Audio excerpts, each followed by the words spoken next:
গত ১.৫ মাসে দুর্নীতির একটি মামলাও হয়নি, নেই কোনো অভিযোগপত্র।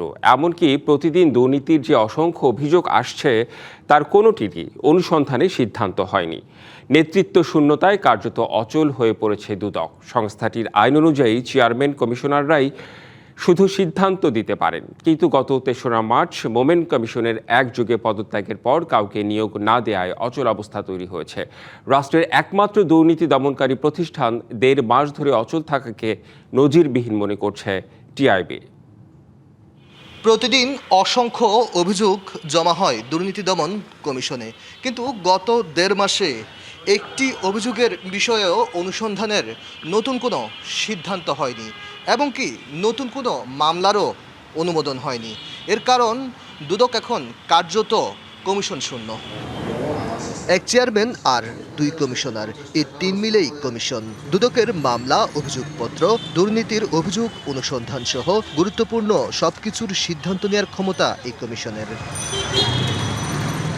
ডক্টর মোহাম্মদ ইউনূসের আমলে ৫ বছরের জন্য নিয়োগ পাওয়া ডক্টর আব্দুল মোমেনের কমিশন মেয়াদ পূরণের আগেই ৩রা মার্চ ব্যক্তিগত কারণ দেখিয়ে পদত্যাগ করেন। এই কমিশনের ৩ সদস্য আমরা পদত্যাগ করেছি।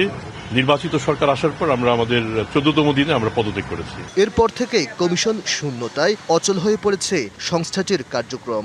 ১.৫ মাসেও হয়নি দুদক চেয়ারম্যান ও ২ কমিশনার নিয়োগ, অথচ আইন অনুযায়ী ৩০ দিনের মধ্যে নিয়োগের বাধ্যবাধকতা রয়েছে। এখন পর্যন্ত কমিশন নিয়োগে বাছাই কমিটিও গঠন করা হয়নি। দুর্নীতি দমন ব্যুরো বিলুপ্ত করে ২০০৪ সালে বিএনপি সরকারের সময় গঠন করা হয় স্বাধীন দুর্নীতি দমন কমিশন। দুদকের তথ্য বলছে, বিভিন্ন সরকারের সময়ে মোট ৪ চেয়ারম্যানকে রাজনৈতিক পট পরিবর্তনের প্রেক্ষাপটে মেয়াদ শেষ হওয়ার আগেই বিদায় নিতে হয়েছে। রাজনৈতিক পট পরিবর্তনের কারণে স্বাধীন কোনো প্রতিষ্ঠান নেতৃত্ব শূন্য হওয়া উদ্বেগজনক মনে করে টিআইবি।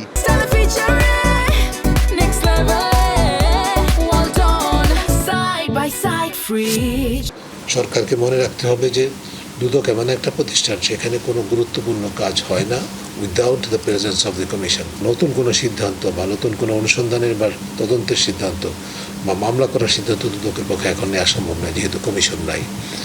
এই বিষয়গুলি মনে রেখে সরকারের উচিত হবে অনতিবিলম্বে দুদক পুনর্গঠনের কাজটা সম্পন্ন করা। দুদকের অর্গানোগ্রামে একজন সচিব থাকলেও গুরুত্বপূর্ণ সিদ্ধান্ত নেওয়ার ক্ষমতা নেই তার। বর্তমান সচিব খালেদ রহিম জানালেন, নতুন কমিশন গঠন হলে মামলা, অভিযোগপত্রের অনুমোদন সহ গুরুত্বপূর্ণ সিদ্ধান্ত নেওয়া যাবে। কমিশন থাকলে তো মামলা হবে, যখন কমিশন হবে তখন মামলা অনুমোদন হবে। চার্জশিট করতে তো অনুমোদন লাগে, কমিশনের অনুমোদন লাগে। যেগুলো চার্জশিট পর্যায়ে আছে সেগুলো প্রস্তুত অবস্থায় আছে, কমিশন আসলে কমিশন অনুমোদনের জন্য তারা উপস্থাপন করবে। সরকারের দায়িত্বশীল সূত্র বলছে, চলতি সপ্তাহের যে কোনো দিন দুদক চেয়ারম্যান ও কমিশনার নিয়োগে গঠন করা হবে বাছাই কমিটি। কমিটি এসব পদের জন্য যোগ্য ব্যক্তিদের একটি পদের বিপরীতে ২ জনের নাম প্রস্তাব করে তালিকা পাঠাবে রাষ্ট্রপতির কাছে। সেখান থেকে রাষ্ট্রপতি ১ চেয়ারম্যান ও ২ কমিশনার নিয়োগ দেবেন। Aditya Rafat, DBC news, Dhaka.